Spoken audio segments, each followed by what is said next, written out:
Здравствуйте, дорогие друзья!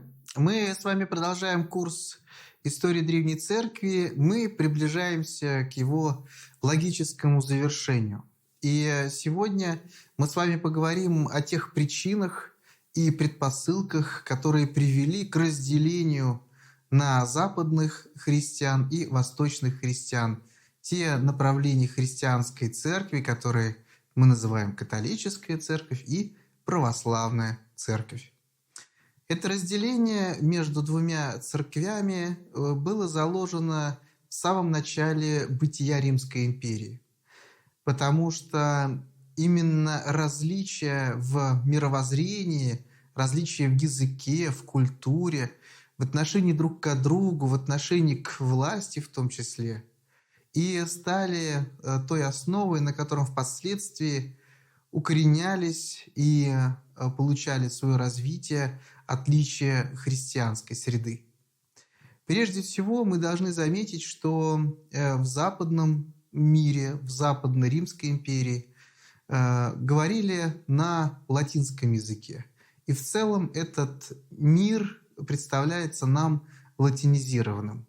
Что же касается православной церкви, восточной, то здесь преобладал, конечно, греческий, древнегреческий язык, наряду с другими наречиями своими, в зависимости от того региона, где христианская церковь имела свое бытие. Это мог быть и сирийский язык, и коптский, это мог быть язык, в том числе и арамейский, и даже арабский. Все эти языковые отличия, они были неким основанием для культурологического отличия одних от других. К примеру, мы знаем, что восточные христиане, как и представители Восточной Римской империи в целом, были более склонны к рассуждениям умозрительным, к рассуждениям философским, к диспутам о том, что составляет основу бытия, что составляет основу мира, основу жизни человека. И вот в этом поиске истины восточно-римские граждане проводили долгое время, и мы знаем, что именно в восточной части Римской империи процветала и активно развивалась античная философия. Эта античная философия как раз и есть самый явный признак, показатель того, что именно на Востоке человек был склонен к внутреннему рассуждению, к разговору о том, что невозможно увидеть или осязать, или пощупать. Нельзя сказать, что западный человек не имел таких способностей. Безусловно, на Западе Римской империи также были свои мыслители, также были свои интеллектуалы, и также поднимались довольно интересные глубокие вопросы. Однако это не было приоритетом, и это в процентном отношении значительно уступало той активности, которую мы видим на Востоке. То есть западный человек отличался от восточного в том числе и интересом к внутреннему духовному миру. Это очень хорошо показано в истории, в частности, в соборном движении. Когда мы говорим о Вселенских соборах, то мы видим, что его участники – это в основном восточные епископы. Западные приезжали, конечно, но в очень незначительном количестве. Конечно, это связано и с географической отдаленностью от, собственно, эпицентра споров. Однако мы можем заметить, что и даже без участия в самом Вселенском соборе западные христиане, западные епископы не столь активно участвовали в рассуждениях между собой даже на Западе. То есть очень многие вопросы, поднимаемые на Востоке, западных христиан не интересовали. Значит ли это, что у них и не было такой насыщенной жизни? Нет. Просто западные христиане делали несколько иные акценты в своей жизни. Они уделяли очень много времени обрядовой части. Они много времени и внимания уделяли, например, обустройству власти, взаимоотношения с властью. много занимались развитием церковных институтов внутри себя. Они не были далеки от споров о богословских темах, и у них тоже были ереси, которые были подвержены осуждению, подробному изучению, рассмотрению. Их было крайне мало, но они все-таки были. И жизнь христианская на Западе, она просто имела свой оттенок. И для более такого глубокого понимания этих отличий мировоззренческих между западными и восточными христианами можно заметить, между прочим, что и до сих пор самым главным праздником в западно-христианском мире является праздник Рождества Христова. Почему? Скорее всего, потому что объектом и центром этого праздника является, как они это называют, произносится младенец Иисус, который лежит в яслях и вокруг которого начинает обустраиваться жизнь. И вот этот младенец, он осязаем, он явно перед нами, перед глазами присутствует. Его можно посмотреть, потрогать, особенно с учетом того, что именно на Западе развивается культура устройства специальных таких ясель, которые мы называем вертепы. Что же касается нашей православной церкви, то мы прекрасно осознаем, что наш главный праздник в христианской среде – это праздник Пасхи. А что же у нас находится в центре этого праздника? А в центре этого праздника находится гроб Господень, который пуст. И вот эта пустота и есть самая главная, центральная часть. Почему? Потому что нам не обязательно осязать или чувствовать. Для нас важно внутреннее понимание того, что произошло. Для нас важна именно духовная составляющая, восшествие Христа на небо, Его воскресение. Вот, к примеру, в чем отличие западного и восточного христианских мировоззрений. При этом очень важно понимать, что это совершенно не означает, что западные и восточные христиане верили по-разному. Совершенно не означает, что они друг друга не признавали христианами и что у них были разные вероучительные воззрения или догматические основания. Безусловно, каждый из них в разной степени участвовал в формировании догматики. Но так или иначе, западные христиане тоже верили и в Троицу, и в Господа Иисуса Христа, и, естественно, очень хорошо знали, что такое символ веры, повторяли его именно в той же самой форме, практически в той же самой форме, которая была и на Востоке. Мировоззренческие отличия, которые закладывались с самых древних веков и впоследствии лишь развивались и укрупнялись, они не имели поначалу столь решительного значения на взаимоотношения церквей. И мы видим, что эти взаимоотношения складываются довольно гармонично, несмотря на некоторые шероховатости. Однако, начиная с V-VI веков, мы замечаем, что эти шероховатости начинают играть большую роль в взаимоотношениях церквей. И здесь нельзя никак не вспомнить про Акакиеву схизму или Акакианскую схизму.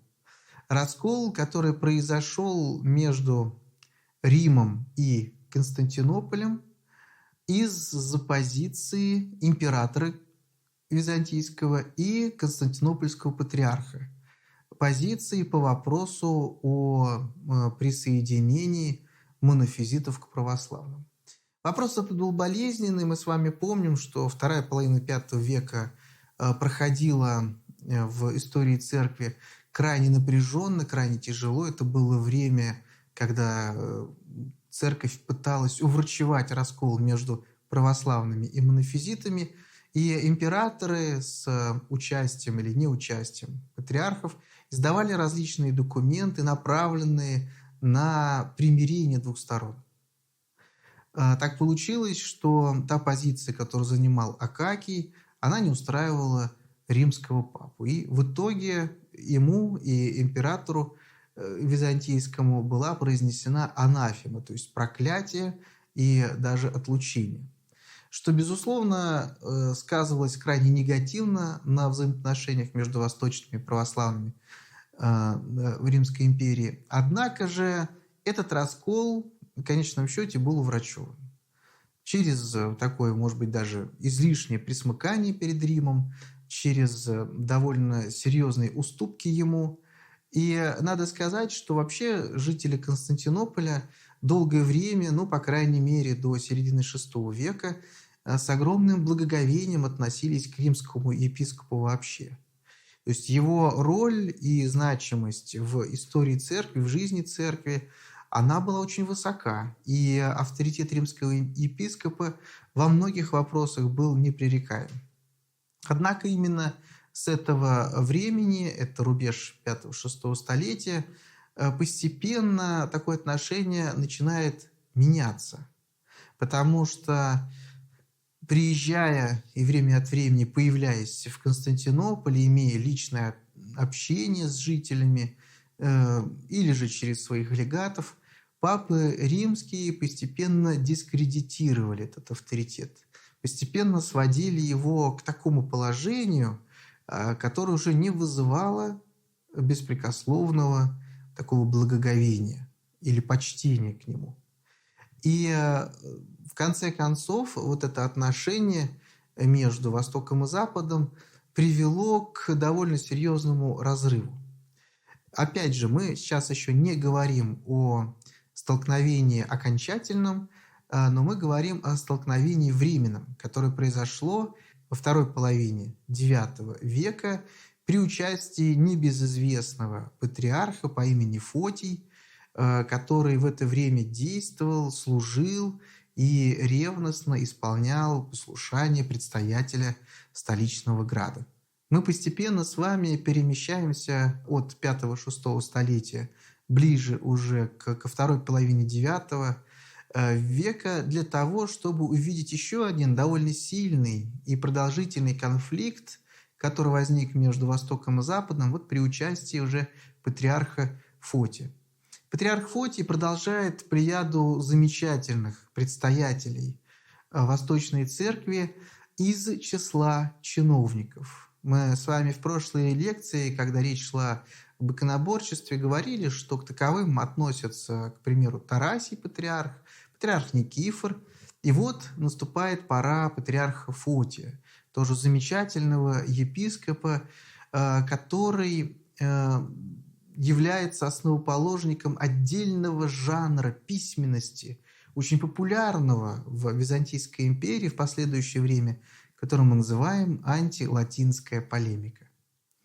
Патриарх Фотий взошел на престол после патриарха Игнатия, и это восшествие сопровождалось недовольством в некоторых кругах. И можно даже сказать, что на некоторое время церковь в плане своего отношения к патриарху Фотию разделилась примерно напополам, на тех, кто его поддерживал, кто выступал против его поставления, с учетом того, что ему предшествовал на этой кафедре известный тоже поборник православия, человек очень высоких нравственных качеств по имени Игнатий. Патриарх Игнатий был из тех, кто в свое время пережил волну иконоборчества и в некоторой степени даже пострадал, смог через это пройти и сохранил верность православной церкви. Его отстранение от патриаршей кафедры, назначение, в общем-то, чиновника, светского человека Фотия, было встречено негативно довольно значительным кругом церковных лиц. И, естественно, вот такое отношение негативное к патриарху Фотию по своим уже причинам стал испытывать и римский папа Николай.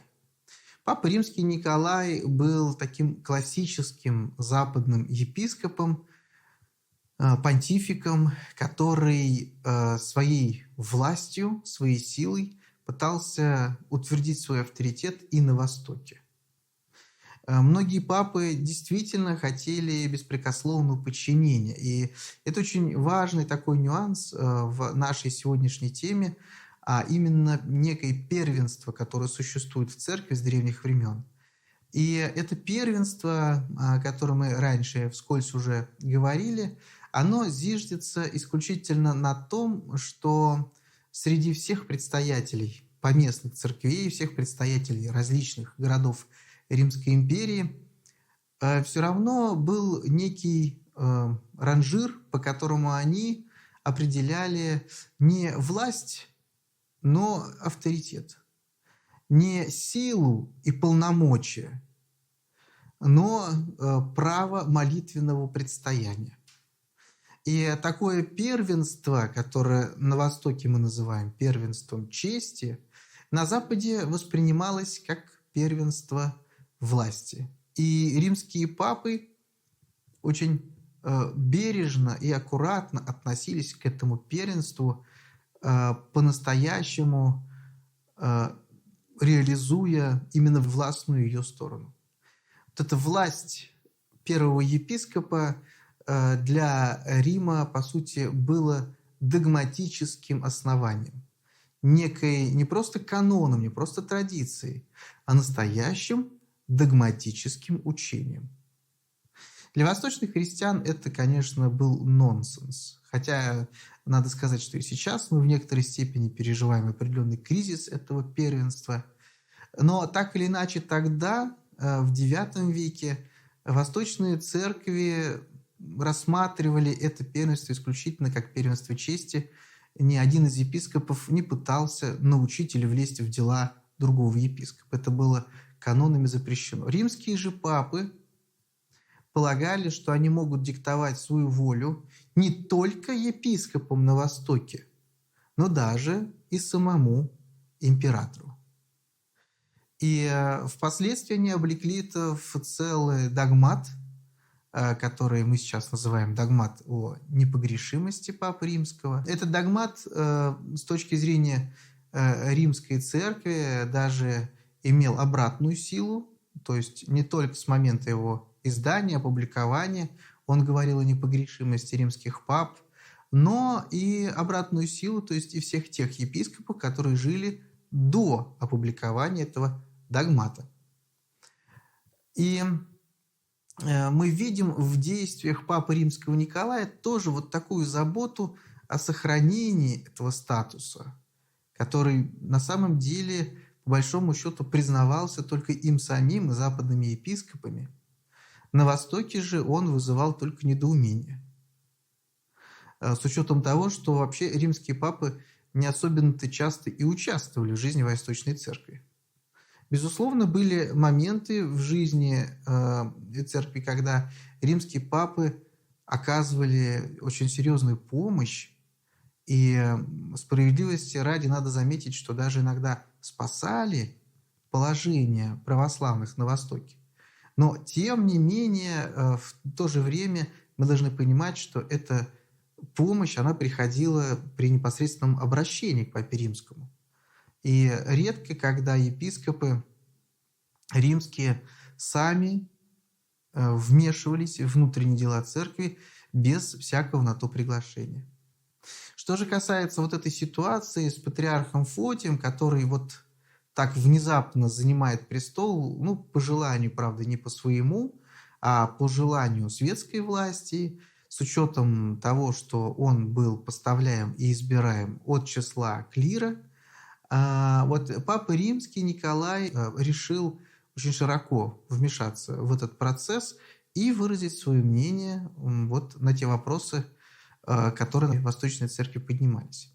Надо сказать, что патриарх Фотий за все время этого конфликта с Папой Римским Николаем держался очень аккуратно. Он не позволял себе, с одной стороны, лишних высказываний, с другой стороны, даже тогда, когда дело его было довольно печальным, и был такой эпизод, такой период во время его служения, он всегда оставался человеком слова, человеком чести, человеком принципа. духовного принципа, канонического принципа, и вот в этой принципиальности до конца своих дней пребывал. И как же развивался этот конфликт, в чем он состоял? Все дело в том, что после избрания, внезапного избрания Фотия на патриаршую кафедру, в Константинополе проходил собор, на котором Фотий тщательным образом рассматривал сложные вопросы, в том числе вопрос собственного поставления. И на этот собор Папа Римский Николай отправил своих легатов, которые должны были, судя по всему, донести до собора правильное мнение, а именно мнение римского епископа. И они были призваны здесь отстаивать позицию первенства власти, свойственную Риму. Однако же на этом соборе, который проходил в 861 году, на этом соборе и патриаршество Фотия было оправдано, и вмешательство папы римского Николая было названо и объявлено незаконным. И в документах собора, которые были вручены папским легатам, которые были сопровождены и письмом императора, и письмом патриарха в адрес Папы Римского, в них содержалось, в них говорилось о том, что Константинополь сам своими силами, установленным канонами порядком, реализует свое право на избрание и поставление патриарха. Что он не требует согласования такого поставления с римским папой. Безусловно, патриархи при поставлении должны были направлять энциклики, окружные послания предстоятелям других церквей. Но вот, видимо, Фотий вот именно этот момент, именно этот элемент поставления то ли не выполнил, то ли не успел еще выполнить. И так или иначе, Константинопольский собор этого 861 года, он заявляет открыто Папе Римскому о том, что он сам занимается собственными внутренними делами. Просит Папу Римского в эти дела не вмешиваться. Более того, патриарх Фотий, как я уже и ранее говорил, инициирует постепенно такой жанр письменности, ставший впоследствии очень популярным, как антилатинская полемика. Вот именно с этого собора и начинается успешное такое поступательное развитие этого жанра христианской письменности, и Фотий, по сути, является его автором. В чем состоит суть этой антилатинской полемики? Суть этой полемики состоит в том, чтобы показать, указать римским епископам и римской церкви в целом на те отступления от традиций, правил, принятых в Восточной Римской империи.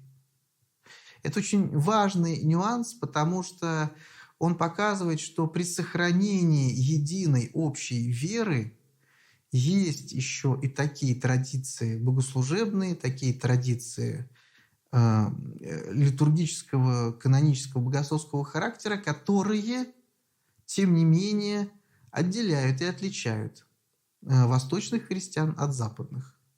Эти отличия, может быть, даже не очень-то и критичны, хотя, безусловно, среди них и есть действительно вопиющие. Однако же этим самым Фотий, видимо, хотел показать римскому папе, что не он судья, что не римская церковь, которая, в общем-то, в некоторых вопросах даже принципиально отличается от православных, от восточных, не римская церковь может диктовать кому-либо, как правильно выстраивать свою внутреннюю церковную жизнь. Эта полемика призвана была несколько остудить пыл западных христиан в лице Папы Римского. Однако надо сказать, что эта полемика, она потому называется полемикой, что римские папы на это имели свой ответ, и на все те пункты, которые в качестве претензий предъявлялись западным христианам от лица Фотия и последующих отцов, все они находили ответы. И Западная Церковь по-своему объясняла и истолковывала происхождение тех или иных практик или традиций. Так или иначе, эта полемика зародилась, началась, и она в еще большей степени провоцировала тот конфликт, который постепенно назревал. После того, как Фотий был оставлен патриархом, после того успешного собора 861 года, ситуация в скорости несколько поменялась.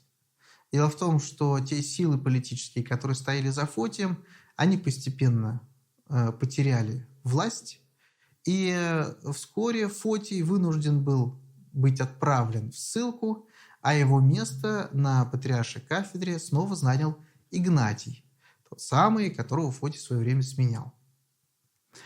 Однако патриарх Игнатий, несмотря на то, что он якобы был противником Фотия в плане его поставления или законности его поставления, тем не менее не был противником его в отношении Римской Церкви.